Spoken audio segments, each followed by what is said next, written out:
तो hello friends, as के study centre के यूट्यूब चैनल पे आप सभी का स्वागत है। आज हम देखने वाले हैं क्लास 12th के ऑब्जेक्टिव। ठीक है, चैप्टर 1। ठीक है, चैप्टर 1 का ऑब्जेक्टिव आज हम लोग देखने वाले हैं। चैप्टर 1 यानी चैप्टर 1 का हम लोग आज ऑब्जेक्टिव देखने वाले हैं। ठीक है, तो आज हम जैसे कि आज लगभग 20 क्वेश्चन रहेगा और बहुत कम समय में मतलब ऑब्जेक्टिव हो जाएगा। तो आप इस वीडियो को पूरा देख लें और बहुत इंपॉर्टेंट ऑब्जेक्टिव है। और चलिए अपने वीडियो को स्टार्ट करते हैं बिना।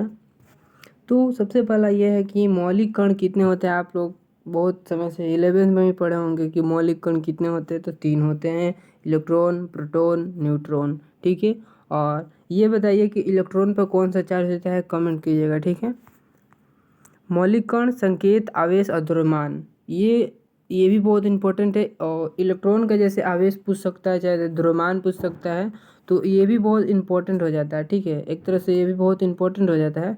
तो आप इसको स्क्रीनशॉट ले सकते हैं, इसमें कोई दिक्कत वाली बात नहीं है, आप लोग स्क्रीनशॉट ले सकते हैं। ठीक है, मौलिक कण 3 होते हैं। संकेत देख लीजिए, ई यानी इलेक्ट्रॉन, प्रोटॉन, न्यूट्रॉन का आवेश इतना होता है और द्रव्यमान इतना उतना होता है। ठीक है, आप लोग इसका स्क्रीनशॉट ले सकते हैं, इसमें कोई परेशानी वाली बात नहीं है। तो नेक्स्ट आ जाते हैं, आवेश की उत्पत्ति का मुख्य कारण क्या है। आवेश की उत्पत्ति का जो मुख्य कारण है वह इलेक्ट्रॉन है। इलेक्ट्रॉन रहेगा तो आवेश की उत्पत्ति होगा, राइट। आवेश का बड़ा मात्रक होता है, यानी बड़ा जो मात्रक होता है आवेश का बड़ा मात्रक फराड यानी 96,500 कूलम होता है। मतलब इस एक फराड बराबर 96,500 कूलम होता है। और सबसे बड़ा मात्रक क्या होता है, फराडे। एक फराडे बराबर 96,500 कूलम। फराड नहीं, फराड अलग होता है और फराडे अलग होता है। ठीक है, बहुत कंफ्यूज होता है, जैसे कि हम भी हो गए थे अभी, क्योंकि हाँ, फराड और फराडे अलग अलग होता है। और ये याद रखिएगा, एफ उसको भी बड़ा एफ से और इसको भी बड़ा एफ से, दोनों को बड़ा एफ से ही सूचित किया जाता है, राइट। तो इस फराडे होता है आवेश का बड़ा मात्रक। नेक्स्ट आते हैं, किसी वस्तु पर न्यूनतम आवेश जो होता है, न्यूनतम आवेश यानी मिनिमम हम कितना आवेश दे सकते हैं उस पर, तो 1.6 इंटू 10⁻, यानी 10⁻⁻19 कूलम आवेश दे सकते हैं न्यूनतम। ये न्यूनतम आवेश है। ठीक है, जल के लिए एप्सिलॉन आर का मान क्या होता है, तो जल के लिए एप्सिलॉन आर का जो मान होता है 81 होता है। ठीक है, आप वायु के लिए एप्सिलॉन आर का मान अगर पता होगा तो कमेंट कीजिएगा। ठीक है, वायु के लिए एप्सिलॉन आर का मान। एप्सिलॉन नॉट का जो मात्रक होता है, देखिए यहाँ ये ना, फराड प्रति मीटर। एप्सिलॉन नॉट का मात्रक होता है फराड प्रति मीटर। जैसे कि हम ऊपर पढ़ चुके हैं कि फराडे पढ़ चुके हैं, एक फराडे बराबर 96,500 कूलम। यहाँ पर देखिए फराड आ गया। नेक्स्ट आते हैं 8वां नंबर, विद्युत तीव्रता क्या है, कैसी राशि है, एक सदिश राशि है। विद्युत तीव्रता एक सदिश राशि है, तो इसमें कोई लॉजिक वाले प्रश्न नहीं है। समरूप विद्युत क्षेत्र में गतिमान आवेश का समीकरण है, यानी समरूप विद्युत क्षेत्र में गतिमान आवेश का जो त्वरण का जो समीकरण होता है, त्वरण का समीकरण होता है, वो क्या होता है, तो समरूप विद्युत क्षेत्र पे गतिमान आवेश में त्वरण का समीकरण A बराबर Q इंटू ई बट्टा में M होता है। ठीक है, ये बहुत इंपॉर्टेंट है, न्यूमेरिकल के लिए आपको बहुत मतलब बहुत फ़ायदा करने वाला है, मतलब बहुत मदद करेगा आपको। ठीक है, खोखले चालक में विद्युत क्षेत्र की, यानी 10 नंबर हम बात करेंगे कि खोखले चालक में विद्युत क्षेत्र का जो मान होता है वो कितना होता है, 0 होता है। खोखले चालक में विद्युत क्षेत्र का मान 0 होता है, राइट।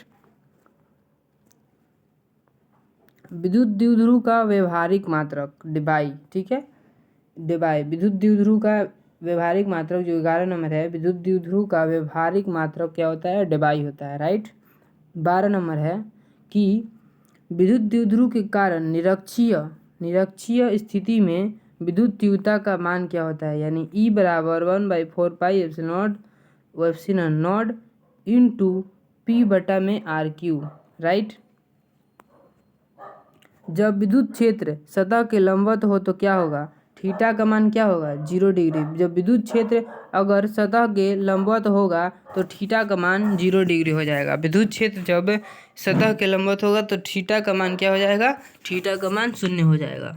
ठीक है, अब आते हैं 14 नंबर का, कहता है कि विद्युत द्विध्रुव विद्युत तीव्रता का एसआई मात्रक क्या होता है। विद्युत तीव्रता का एसआई मात्रक क्या होता है, तो वोल्ट प्रति मीटर यानी वोल्ट प्रति मीटर होता है एसआई मात्रक। हाँ, आते हैं 15 नंबर में कि द्विध्रुव आघूर्ण की दिशा होती है ऋण आवेश से धन आवेश की ओर। ऋण आवेश से, ये बहुत इंपॉर्टेंट है, ऋण आवेश से धन आवेश की ओर होती है, ठीक है। पैराविद्युत माध्यम में विद्युत क्षेत्र होता है कमजोर होता है, ये भी बहुत इंपॉर्टेंट है, मतलब पूछा नहीं है लेकिन एक तरह से देखा जाए तो बहुत है, तो आप इसको याद कर सकते हैं, इसमें कोई परेशानी वाली बात नहीं है। पैराविद्युत माध्यम हो जाएगा, ठीक है, यहाँ पे माध्यम होगा, ठीक है। पैराविद्युत माध्यम में विद्युत क्षेत्र होता है कमजोर, ठीक है। 17 नंबर है हमारा कि दो आवेश के बीच माध्यम में लगने वाला, यहाँ पर भी माध्यम होगा, राइट। दो आवेश के बीच माध्यम में लगने वाला बल का समीकरण क्या होगा? तो Fm यानी माध्यम, Fm माध्यम में, तो क्या हो जाएगा 1/4 epsilon naught epsilon r Q1 into Q2 बटा में r²। ये बहुत इंपॉर्टेंट है और ये न्यूमेरिकल का बहुत ज़्यादा है, ये फायदे साबित होने वाला है। एप्सिलॉन नॉट का मात्रक क्या होता है? न्यूटन इनवर्स मीटर/2 कूलम स्क्वायर होता है। एप्सिलॉन नॉट का जो मात्रक होता है न्यूटन इनवर्स मीटर/2 कूलम स्क्वायर होता है, ठीक है। अब आते हैं हम 19 नंबर क्या कहता है? आवेश के कारण किसी बिंदु पर विद्युत तीव्रता का समीकरण ज्ञात करें। आवेश के कारण किसी बिंदु पर विद्युत तीव्रता का समीकरण क्या होगा? E बराबर, विद्युत तीव्रता को हम किससे सूचित करते हैं? E से, राइट। तो E बराबर 4πε0 Q बटा में r², ठीक है। 20 नंबर यह है, जब विद्युत द्विध्रुव समरूप विद्युत क्षेत्र में हो तो द्विध्रुव पर बल क्या होता है? जब विद्युत द्विध्रुव अगर समरूप विद्युत क्षेत्र में हो तो विद्युत द्विध्रुव पर बल कैसे, मतलब कैसे, कितना लगता है? तो बल जो होता है वो शून्य लगता है, मतलब बल नहीं लगता है, ठीक है। आशा करता हूँ वीडियो को बहुत अच्छा लगा होगा, तो इसी के साथ अपने वीडियो को समाप्त करते हैं। धन्यवाद।